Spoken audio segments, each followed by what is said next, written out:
And that sound means it's the start of another Missal for the masses.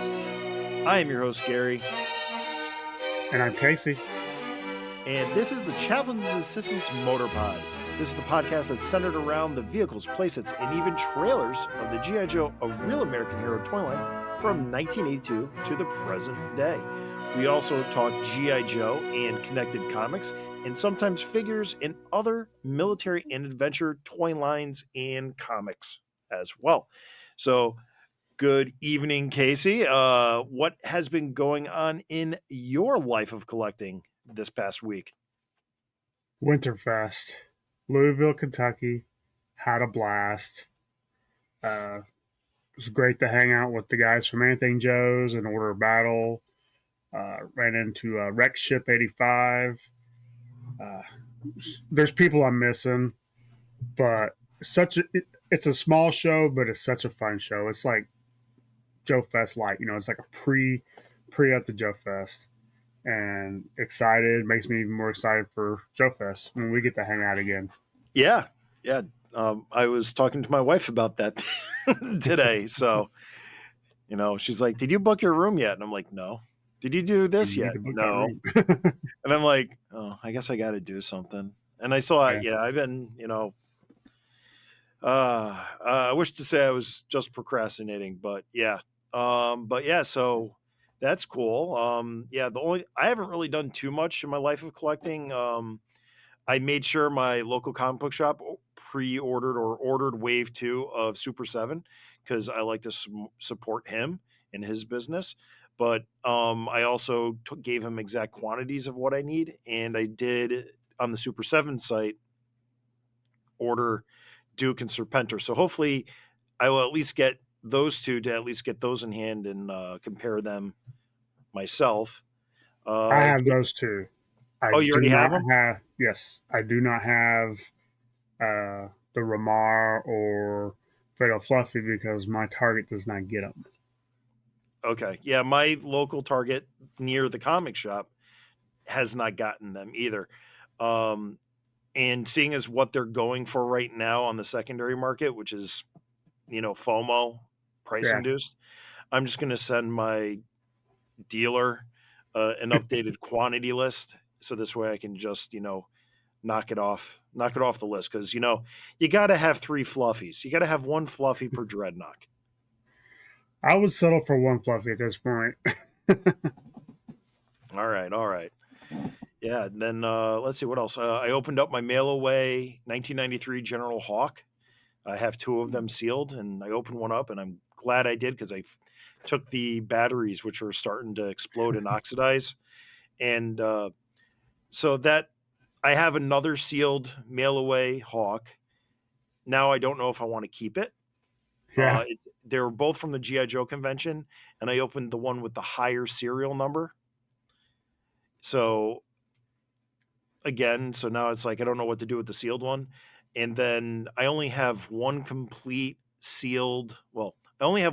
talking Battle Commander Stalker. And he's still on the beat up card, which I bought completely to buy it. And again, when you press the buttons, it still has this inkling of sound. Yeah. So it's like, yeah, it's time. Because I remember when those were new, and I'd be at the New London PX, and I'd be looking at the toy section, and I'd be pushing the bubbles to get to hear the noise through the package. So I remember those days of the Battle Commanders, talking Battle Commanders. So, but yeah, so that's really, yeah. So I mean, I'm sure we're going to hear more about Winterfest on Podcast from the Pit on an upcoming Saturday. But I did think of you when I was there today because I saw an airtight on the card. Oh, you should have told me. I would have Venmo'd you. Well, the thing is, I did. I grabbed a picture of it and I was getting ready to send it to you. And at this point, I'm like, "You take cards?" Because I was planning ahead. And he's like, "No, I'm cash only." And I didn't have the cash that he was going to want for it. Or else I would have pulled the trigger for you. Oh, how much was he asking? He had $220 on it, but I oh God, that was right that's right where I would love to spend that. I could have talked him down too. I probably could have got it for you 175, but I didn't have it on me, and he Oh. wouldn't do card. Listen, he's gonna Venmo you. He promises. Do you take Zelle, PayPal, anything? He's like cash only. I'm like, all right. But yeah, I mean, I was thinking of you. Thank you, Casey. You didn't want to just take a picture and be like, "Sorry, I can't buy this for you." No, I didn't want to send it after he said that. I was getting ready to send it through Messenger, and he's like, "No, I'm cash on." I'm like, I'm not gonna run Oh, it today. oh, oh! You would have, yeah. I would have totally paid you so quick. Wouldn't have even. I wouldn't even paid you. I would just been like, "Get that guy's info. I'll take care of it for you." Yeah, That's oh well. To have love and loss is better than to have never loved at all. but my So, eyes are open for you, just so you know. I know he's your well, favorite. yeah, New Haven zone airtight. Kurt Schnurr. Uh, yeah, he's my guy for sentimental reasons. He's not the is he the best figure in the murderer's row of 1985? No, he's not. There's He's better. he's a There's fun better. figure though. Oh god, yeah. Yeah, he's got the helmet, he's a pilot, Mhm. he's a driver, he's everything. He's a diver. You know, and he's an avid plastic dinosaur collector. So, Yeah. Only other thing is I got a big order from Big Bad Toy Store, which I won't go through because it's all Motu. But I did get I'll let you talk Mojo. Go ahead. Go. well, first I want to It's your show off forum. these amazing cases I picked up from Encase Collectibles. Okay. So we're talking So about the clear plastic cases yeah, for the acrylic. Casey. Just to remind you, we can see each other, but this is an audio only recording. we got Gotcha. we got to tell the I'm so listener. used. I'm so used to being live. Uh, this is my Mouton that I picked up at That's a beautiful, Kentuckiana. Yeah, it's in great beautiful shape. unit. Yeah. It's got a little nick out of the side, but I wanted to upgrade and put it in acrylic. And I know it's not worth a lot of money yet, but I went ahead and put one of my favorite Delta 17s in one. Which one is that? You got the light right on the bubble. Uh, it is the Thunder Battalion. Oh, Thunder Battalion. Yeah. Yeah, I got like 6 open, so I might as well leave one on the card. Right. And since we were allowed to talk a little Motu, I did pick up my today my 1982 He-Man I was looking for.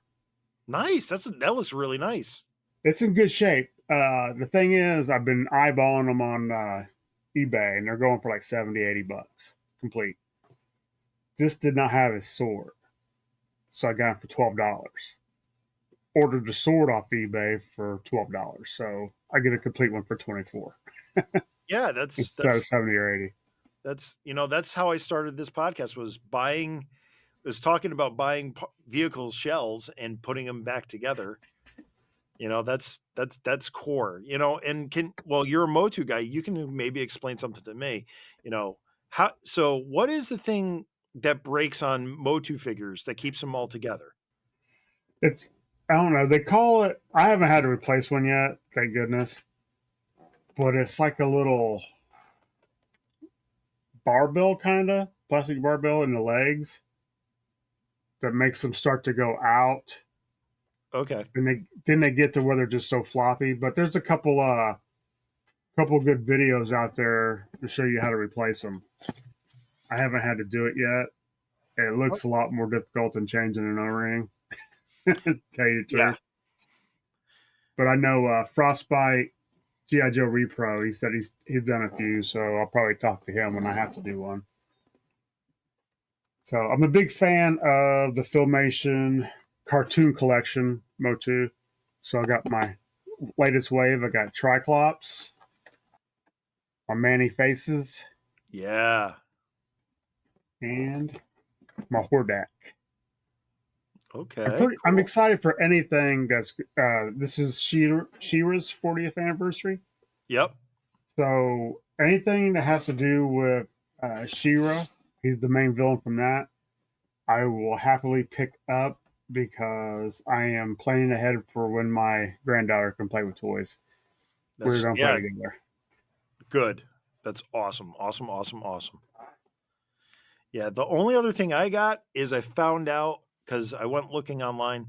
I was like, where can I pre-order the ROM Marvel Legends figure? And I found out that that's going live like February 8th, about February 6th or February 8th. So I'm looking forward to getting my 6-inch ROM. Is he exclusive, or did you get him anywhere? Right now, the only thing I saw was Hasbro Pulse. It'd probably be available everywhere, which again, I'll probably talk to my local comic book shop owner guy to see if he can order that too. Only because you know I just rather give him the business. Screw that. And I'm not Yeah, in the. I just want one, but I'm not. I don't have the FOMO right. of it. So it's like if I know I'm going to get it, I'm going to be happy to get it. I'm not going to be one of those guys that hunts for a Ross or Ollie's and then Yeah, look around. I'm not going to be that tight, but I'm also not going to be like, well, I got to get it right now, and I'll just wait the three. No, just order it with that guy and be done. Patience goes a long way in this game now, oh and yeah, it also tempers the excitement and the because it is exciting, to get a character that you've been wanting and stuff. But like one thing, when I was searching for the Marvel Legends ROM, the ROM the ROM omnibus, the omnibuy from Marvel, the hmm ROMnibus, as I like to call them, they're all. I didn't know that the third volume came out because it was never available at my local comic shop. Now, I am a little bit of a cheapskate, and I am who I am, but it's like half off the third volume, which I paid I paid full price for the first two volumes, but the third volume right now is on Amazon. All three volumes really are on Amazon right now at almost 50% off. So gotta get them. yeah, You gotta I save gotta that buy money. the Yeah, third. Yeah, I gotta buy the third one, get free shipping because it's Amazon Prime, and why wouldn't you do that? right. So, but yeah, and then I just like Rom, and that's about it. That's really my life of collecting. That's all I got going on, and I think you're all set too. I'm caught up. Wow. So, and if people are listening into this podcast, seeing the title and wondering when are we going to get to it? Now back to G.I. Joe. We are talking about GI Now, Joe, a Real American Hero 313, and as per usual, the murderer's row of creators: writer Larry Hama, artist Chris Mooneyham, colorist Francesco Segala, flatter Sabrina Del Grasso, letterer Pat Brosseau, cover A and B by Andy Kubert and Tamra Bonvillan. I'm sorry for murdering that again. Obviously, Tamra is not on cover B because she's the colorist. And then you have the incentive and exclusive covers by Francis Portela, Clayton Crane, John Hebert, and John Jiang. Editor is Alex Antone. Publication design, Jillian Crabb. Production design, Richard Mercado. And creative consultant, Diana Davis. So that's the team. But the first thing you start with on any comic book is the cover. And Casey, you're looking at the cover. Why don't you tell the listener what we're looking at? we're looking at the Destro and Cobra Commander fight we've been waiting for. Uh, I will say, and I hope everybody doesn't get mad at me, not a fan of this cover. I don't like how the proportions on Cobra Commander are. I am not an artist. I could not do better than this, but I know he can. I've seen him do better than this. Yeah. So yep, they're mano y mano. Uh, Destro's left hand grabbing Cobra Commander's right arm. In Cobra Commander's right hand, he has a big knife. Looks like something out of Shockwave or hit and runs gear, gold hilt. And then Sure. you have in Cobra Commander's left hand, you have Destro's right wrist. You got the rockets going around that, and he's holding a semi-automatic pistol, something similar to either a Beretta 9mm or a Colt 45 M1911. So in that similar vein, I mean, it could be a Glock. I am not that much of a gun nut. I Me wish it either. could be. I wish it could be, because sometimes it is kind of cool, just the intricacies of that. But you kind of got Cobra Commander in his version 8 uniform, which is like big shoulder era. And he has the helmet. And, Destro's just looking like traditional Destro. I like the cover. So Casey and Gary will disagree on this one. It happens. I just think the proportions are off, like majorly. But Before we get into the issue, before we talk about the plot synopsis, Casey, without giving anything away, what are your thoughts on this issue? enjoyed it very much. It was everything I hope it would be from last issue. I think it's been a nice build up to this. Like I don't want to call it a final showdown because G.I. Joe, nothing's final. They'll fight again, I'm sure. He's gone into a coma. Yeah. Yeah. But Sneak no, peek. I loved it. I loved it. Yeah. I will say this. I was expecting some of this, but this was more than what I was expecting out of the events of issue 312. And I like that. I got more out of it. It was done differently than what I expected. And I guess I'll start going into this with the plot summary.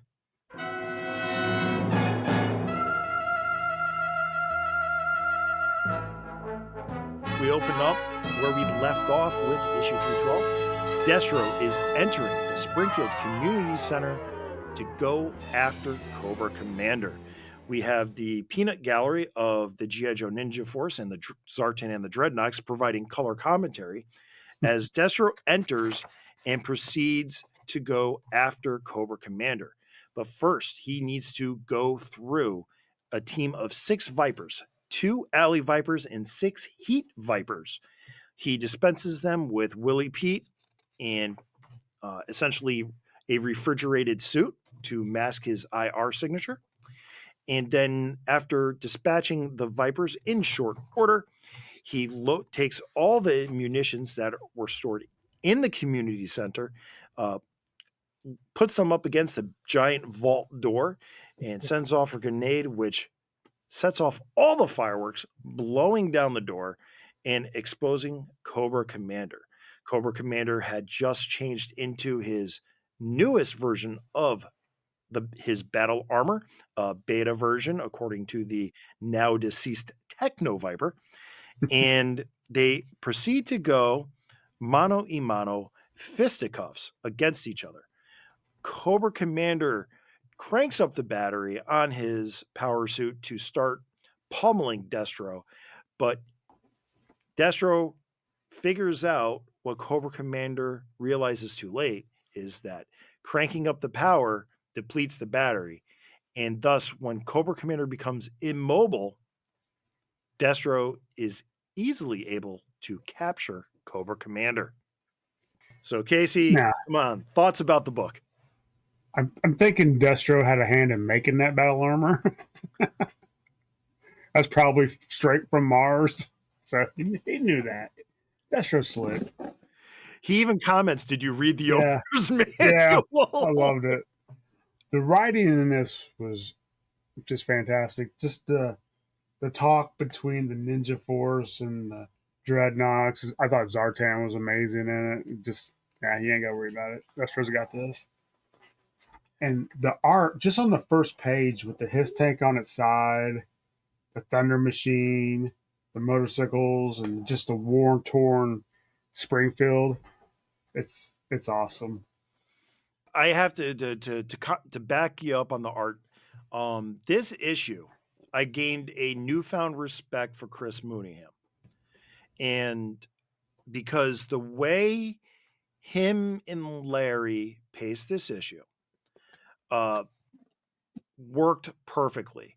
The first half of this book, as Destro is entering the community center to dispatch the Vipers, there is such a heavy mood with Chris's layouts and inks that he's able to set this dark dread mood, and it's almost, my first instinct was to say it's almost like a horror movie, like Jason, and I'm really bad because I don't watch horror movies. So anybody Yeah. that likes horror movies listening into this, you could, find me on social media. The links are at the end of the show. Uh, but it's just like that, that unstoppable force, that force of nature, and just going after. And that's sometimes I've found that that's hard to convey sometimes in a comic book. And I've never really seen it done in a G.I. Joe comic book as effectively as what I saw in this issue. One of my first thoughts is how amazing would he do it if he was drawing Batman with his layouts and he brings just the dark out. I think he would do an amazing Batman. I think whatever Chris Mooneyham puts his mind to, I think he would do well. He's absolutely killed it. I think he's setting a new standard. Like Paul Pelletier is, when he goes in, he's a little bit different, but it's not like a tonal shift or whatever. So, like you said, this guy, you know what? I think if they ever do a follow-up Walking Dead series, I think Kirkman should grab Mooneyham for that too. I think he would do an amazing job with zombies. Yes. No disrespect to Charlie Adler, because he's another guy absolutely amazing. So, but yeah, the pacing on this was great because I have it flipped open right now to the page. Destro's, again, it's the precursor. It's the World War I German pistol that was also used in World War II. Destro's loading the clip into that pistol that he first fires at Cobra Commander when they first meet. And it's just the lighting, the mood, then the way the colorist Francesco goes in. I love the page of just the headshots. That's so well done. Simple, effective. Yeah. Draws your eye, and well rendered. It's just, this guy's amazing. The Cobra Commander looks menacing here. Mm-hmm. And the only other thing is that he does get good expression on Destro's face. Destro, I know some people don't like Destro's mask being, for lack of a better term, animatronic. Right. It's fleshy and moving. It's molybdenum steel. That's but it's kind of hard to because then he comes across as a robot, Right. like what you had in Action Force, and I can't think of his character's name. Jackal. I saw him today. So I think it works better as a comic book for that. Oh, for sure. Yeah. Doesn't bother me at all. I like it. Yeah. But to go back, Larry Hama with the scripting duties, he did a great plot, a great page, descriptions or whatever for Mooneyham. But then again, we're back to the banter. And Destro is silent until he gets to the commander. Mm-hmm. And I didn't mention this last issue, but this issue, you better have Google ready to start typing in Scottish slang. Yeah. Another one of my favorite frames or pictures is when he's standing around the dead vipers. Yes. I just thought that was fantastic. The way it's almost like you're looking at it through a security camera before he shoots them out. Yeah, you really just can't go wrong again on this book. It's a pleasure to read. It's not a it can be fast or slow depending on how you read a comic, but Mm-hmm. really read this you shouldn't read comics fast anyway. You should be appreciating the art and the words. Yeah, The big thing is, we do have a little bit into spoiler territory. But I guess issue 314 is going to be a fill-in issue, and I gleaned that information from the letters page. okay. And you always read the letters pages, folks. Especially when you see, people like Tim from Talking Joe once again in the letters. It might be Nice. his. It might be his first one. I know Mark's been in there a few times. You got a fill-in issue next. It's like they're trying to sprinkle in like one shots, but they've shown the cover for 315, and it's the Cobra Commander in chains, and it's another one of those great, in my opinion, Andy Kubrick covers. But Casey might have a different opinion when we get to issue 315, folks. I didn't like one cover. And that's just because I know he can do better. He always does better. I think overall, you can't go wrong. You got the toys on the page. The only thing missing again is Super 7 putting out that O-ring Cobra Commander and Mufti figure. And really, that's I don't know. You want to rate this book? Do you think we should rate this book, Casey? Well, before we rate, Okay. can we talk about the fight page where Oh yeah. they're going hand to hand? Each frame, your eyes just follow the story. And I've said it before, and I'll always say he does not waste a panel. Every panel leads to the next one, as they should, but they're so beautiful. And I love it when his suit it freezes up. Destro's running that lip. Yeah. No, but I also want to point out something else that I noticed in this book, and you know, the return of sound effects to the pages. We Oh, don't. yeah. I don't think we. I don't know this issue. I don't know why, but I noticed it, and I like that. I like that return to old school comic storytelling. The first strike of Cobra Commander against Destro's visage. The Pathoom. And it's Yeah. big and it's loud, and then when Destro retaliates, you get Batang and the Pachunk, and then when he knees him in the breadbasket, the Whoomp. Yeah. It's just and then you get the desk being thrown on Cobra Commander, blang. It's just Even the little things, Cobra Commander's pressing the button, you get the little as he's pressing a button. Yeah, that's a great touch. I didn't even notice that. My eyes were going to everything else. it's like one of those things, that a lot of comics have gotten away from because it's kind of like words. You imagine what this character looks like, and you imagine what this. But in a comic, which is a very visual medium, this is the way you get the the audio, the sound effects. Right. And I just appreciated it. It's just like, it's just old school. And that's what this book is. You're getting a modern story. This is definitely not your kids' GI Joe book from the 80s.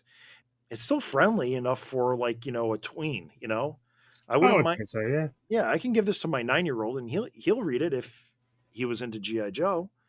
Mm-hmm. But it's grown up. It straddles that comics line that Larry Hama can just do. It's another showcase of what this creative team can do totally. Yeah, I think I'm gonna get Larry to sign one of these new comics at Joe Fest because I'm really appreciating these. And I think that a guy who's been doing this 40 years and he's seen how many copies of GI Joe 21 and Right. GI Joe 1, and does somebody come up to him with something new, he'd be like, "Oh, thank you for actually reading or collecting," and it's that's the way you show a creator love, is you continue to support them, not just on their past works, but what they're currently working on. It's why I go down, read this book. It's a bit of a nostalgia trip, but it's still a story I continue to enjoy. And the other good thing is we're kind of moving away from the Snake Eye centered storytelling Mm-hmm. a little bit. I know this isn't going to be, Downtown's, solo issue, but Thank goodness.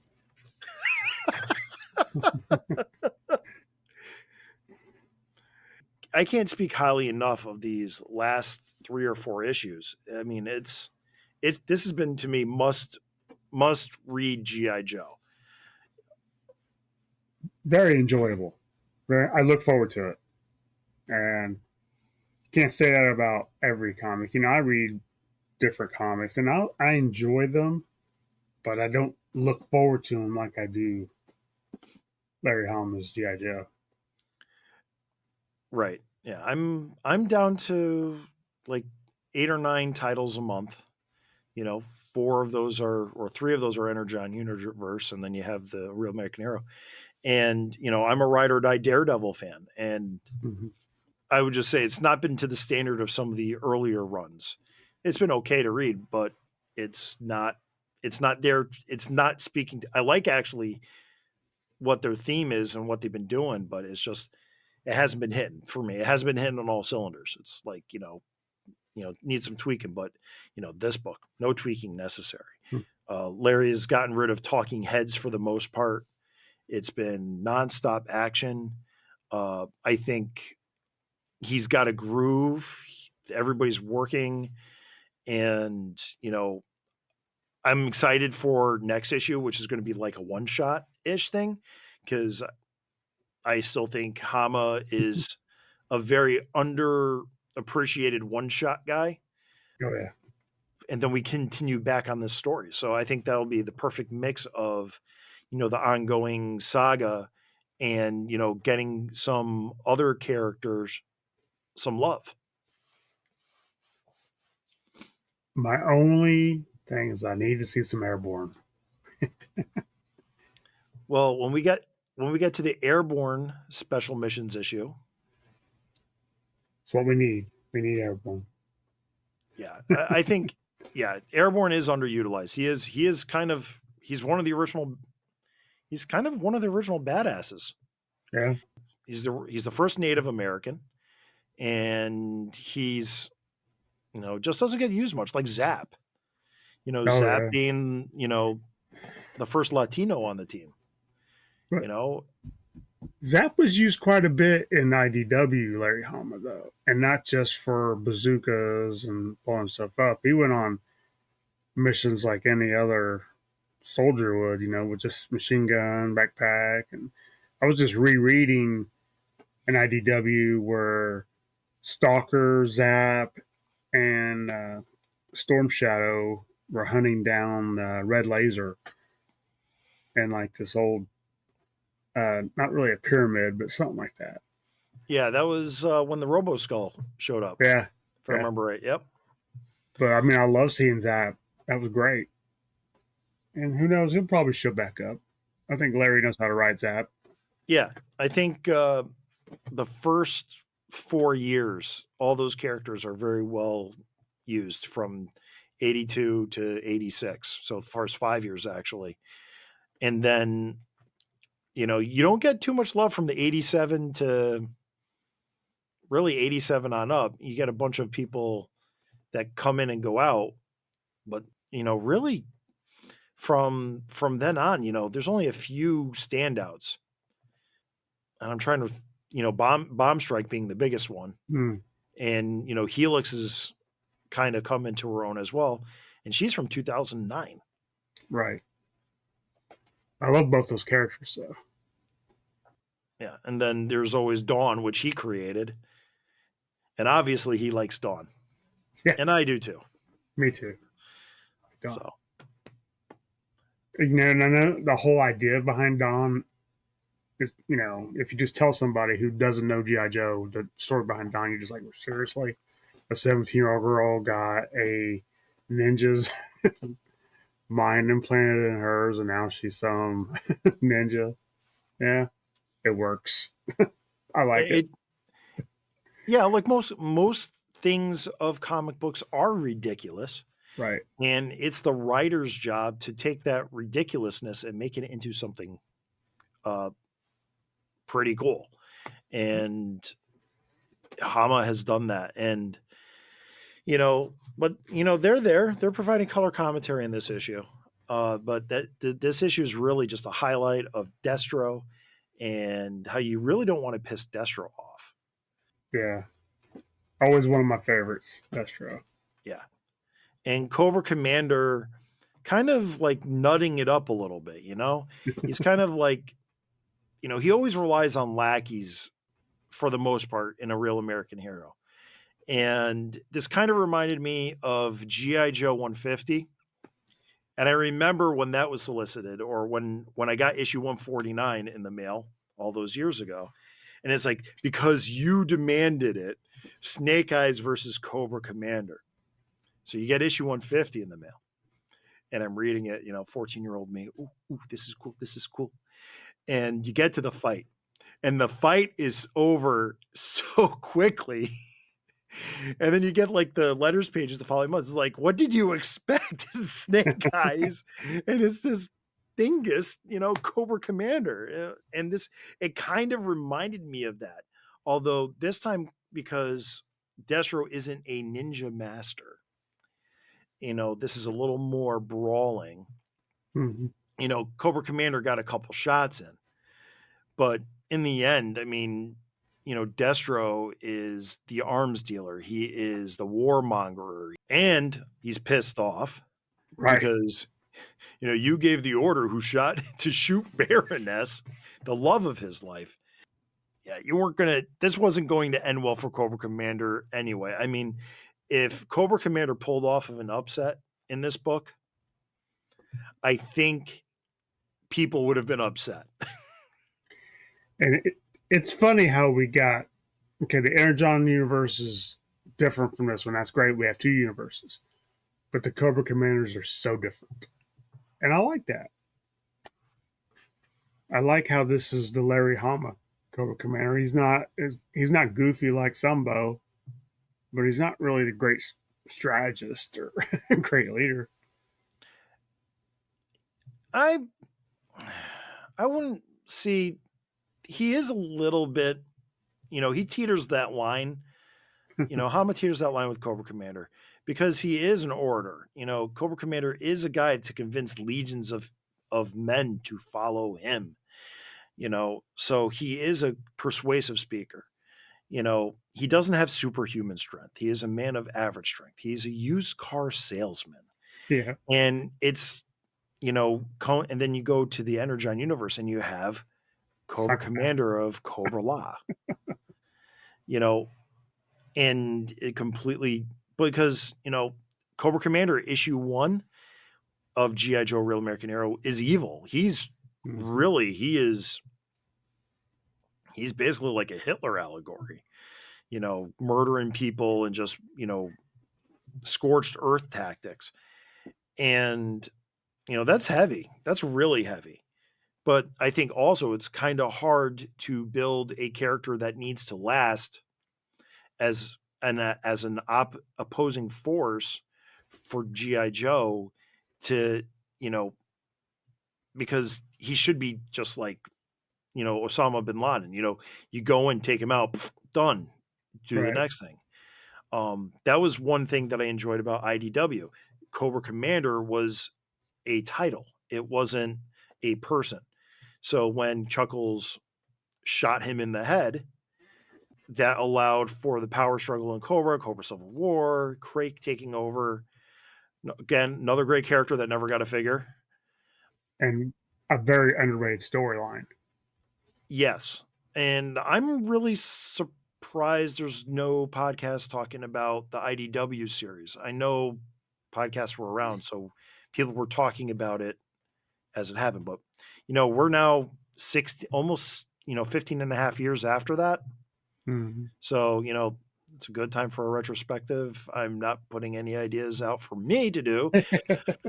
Uh, Got to talk about toys still, but it's ripe for that. It's ripe for a revisit from everybody, I think, because, like you said, it wasn't bad. It was a different way to do it.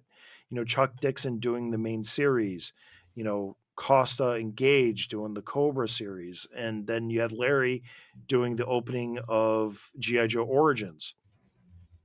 So you had this huge thing, and also to plug After Action Report Volume 3, there is a bunch of interviews in that talk about that period of time in IDW and the direction they were going in, and then them having the idea of doing a Real American Hero 155 and a half and beyond.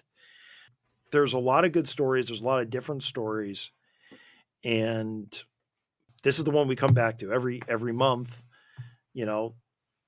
because it just continues to resonate, whether it's nostalgia or this run, having new life with, this dynamic art and Hama being Hama, but when it clicks, it's like, this is Oh, why I read GI Joe. This is why I recommend it to you.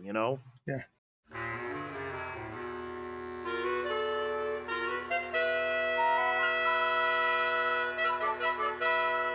Do you Yep. want to I rate? mean, yeah. Let's. I don't know.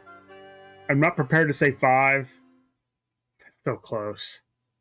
So close. I guess if we're doing quarters, I'd say 4.75, but it's on the edge of being 5.